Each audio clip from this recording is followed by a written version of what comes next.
সম্মানিত উপস্থিতি, আমাদের নবী বিশ্ব নবী মুহাম্মদুর রাসূলুল্লাহ সাল্লাল্লাহু আলাইহি ওয়াসাল্লাম এই পৃথিবীর বুকে তথা আরবে আগমন করার পূর্বে সেখানে সর্বদা অশান্তির বায়ু বিরাজ করতেছিল, শান্তি ছিল না।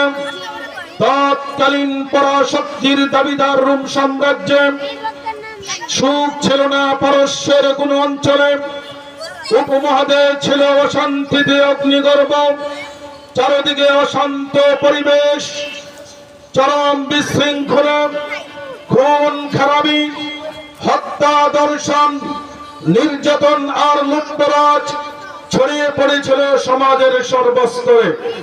চারিদিকে অশান্ত পরিবেশ। তখনকার পরিবেশ চিত্রাঙ্কন করতেন শিল্পীরা ব্যর্থ, বিজ্ঞ লেখকরা অসহায়, কবির কল্পনাও থমকে দাঁড়ায়। তখন মানুষের জীবন কাটছিল পশুর জীবনের ন্যায় উদ্দেশ্যহীন ভাবে। মদনারী অশ্লীল কাব্য চর্চায় কাটছিল তখনকার জনজীবন। মাজলুমের ফরিয়াদ, এতিম বিধবার নাজারি, নির্যাতিত নারীর হাজারি, এক কথায় সকল মুস্তাদাফিনরা অপেক্ষা করছিল একজন মহামানবের। এন করুণ মুহূর্তে এ ধরা পৃষ্ঠে শুভ আগমন করেছিলেন আমার নেতা, আপনার নেতা বিশ্বনবী মুহাম্মদুর রাসূলুল্লাহ সাল্লাল্লাহু আলাইহি ওয়াসাল্লাম।